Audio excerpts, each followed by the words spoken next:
देश में कानून व्यवस्था खत्म हो गया है या जानबूझकर इग्नोर किया जाता ये है? ग्रैप अप्लाई करने का क्या ही पुलिस फायदा? प्रशासन को ये नहीं पता या जानबूझकर इसे इग्नोर किया या जाता फिर है? कानून व्यवस्था जो है सिर्फ गरीबों के लिए है, ना कि अमीरों और रसूखदारों के लिए। खुलेआम पटाखे चलाए जाते हैं और कोई रोकने वाला नहीं है। आगे फोड़ रहे क्या हैं। पॉल्यूशन हो रहा है? हेलो दोस्तों, क्या इस देश में कानून व्यवस्था खत्म हो गया है या जानबूझकर इग्नोर सिर्फ किया कानून जाता है? व्यवस्था जो या है फिर सिर्फ गरीबों के लिए है, ना कि अमीरों और रसूखदारों के लिए? मैं बात कर रहा हूं दिल्ली के कानून व्यवस्था की। आप सभी जानते हैं नवंबर के महीने में दिल्ली एक गैस चैम्बर बन जाता है, जहां पर इतनी पॉल्यूशन होता है, इतना ज्यादा पॉल्यूशन होता है कि पूछो ही मत। और हालात ऐसे हो जाते हैं कि लोगों का घर से बाहर निकलना भी मुश्किल हो अभी जाता है। नवंबर के महीने में दिल्ली एक गैस चैम्बर बन गया था और हालात ऐसे गंभीर हो गए थे कि लोगों का घरों से बाहर निकलना भी दूभर हो जाता है। ऐसे कंडीशन में तब सारे न्यूज चैनल वाले, पॉलिटिशियन, सोशल मीडिया या हर तरफ एक ही खबरें मिलती है कि बहुत बुरा हाल हो रहा है, दिल्ली में बहुत ज्यादा पॉल्यूशन है। आपको मैं कुछ न्यूज दिखाता हूँ, आप ये न्यूज चेक कीजिए। ये न्यूज है हिंदुस्तान दिल्ली की, एनसीआर में लागू रहेगी ग्रैब 4 की पाबंदियां, सुप्रीम कोर्ट ने सिर्फ स्कूल को दी छूट। ये न्यूज आप जो देख रहे हैं ये है एबीपी न्यूज। एबीपी न्यूज में लिखा है कि प्रदूषण के चलते ग्रैब 4 की पाबंदियों से कारोबार का बुरा हाल, आंकड़े दे रही हैं गवाही। और ये न्यूज जो आप देख रहे हैं वो है जागरण की, जिसमें लिखा है 2 दिसंबर तक दिल्ली एनसीआर में लागू रहेंगे ग्रैब 4 के प्रतिबंध, सुप्रीम कोर्ट ने सुनाया। ये न्यूज आप लोगों ने देखा। अब मैं बात करता हूं कि चाहे कोर्ट से लेकर सोशल मीडिया तक हंगामा होता है, ग्रैब 4 लागू हो गया है, ग्रैब 4 लागू हो गया, बहुत सारी चीजों पर रिस्ट्रिक्शन लगाई जाती है।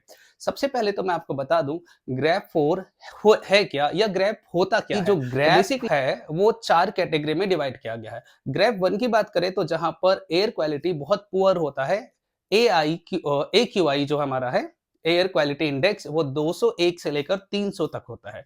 अगर ग्रैब 2 की बात करें हम, ये वेरी पुअर कैटेगरी में आता है, जिसमें AQI जो है वो 301 से लेकर 400 तक होता है। और अगर हम ग्रैब 3 की बात करें, ये सेवर्स कैटेगरी में आता है, जो कि AQI हमारा 401 से लेकर 450 तक होता है।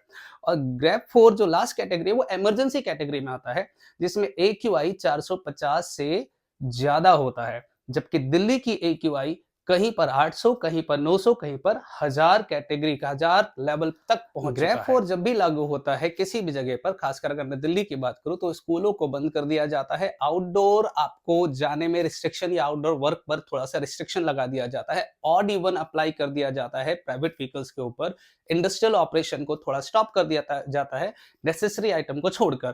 ट्रकों का दिल्ली में एंट्री बैन कर दिया जाता है, रिपीट कर रहा हूं, नेसेसरी आइटम को छोड़कर। कंस्ट्रक्शन वगैरह को भी स्टॉप कर दिया जाता है। अभी दिल्ली में ग्रैब 4 अप्लाई है और ये ग्रैब 4 2 दिसंबर तक अप्लाई रहेगा। लेकिन ये ग्रैब अप्लाई करने का क्या ही फायदा? मैं रिपीट कर रहा हूं कि ग्रैब 4 अप्लाई करने का क्या ही फायदा अगर हम लोग, जब लोग नहीं समझेंगे।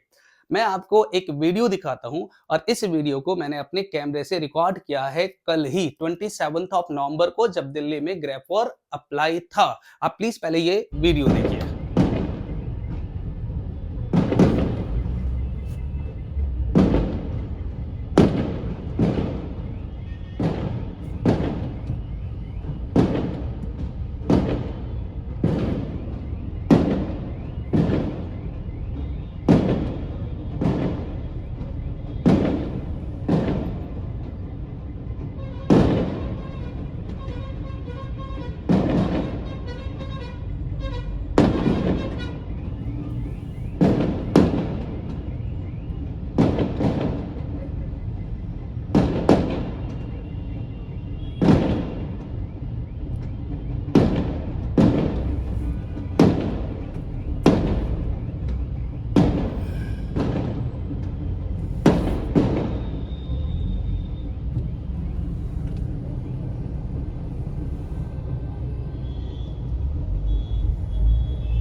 ये वीडियो मैंने खुद अपने कैमरे से रिकॉर्ड किया जब मैं ऑफिस से घर आ रहा था, तो पीड़ागढ़ी रोड पर आप जानते हैं वहाँ पर 10 से 12 मैरिज हॉल है और ये क्योंकि शादियों का सीज़न है और यहाँ आए दिन वहाँ पर शादियाँ होती है।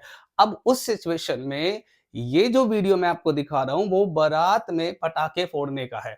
पटाखे फोड़ने का है मतलब जब खुलेआम पटाखे चलाए जाते हैं और कोई रोकने वाला नहीं है, क्या लगता है पुलिस प्रशासन को ये नहीं पता या जानबूझकर इसे इग्नोर किया जाता है? प्लीज़ कमेंट करके आप लोग ज़रूर बताएँ।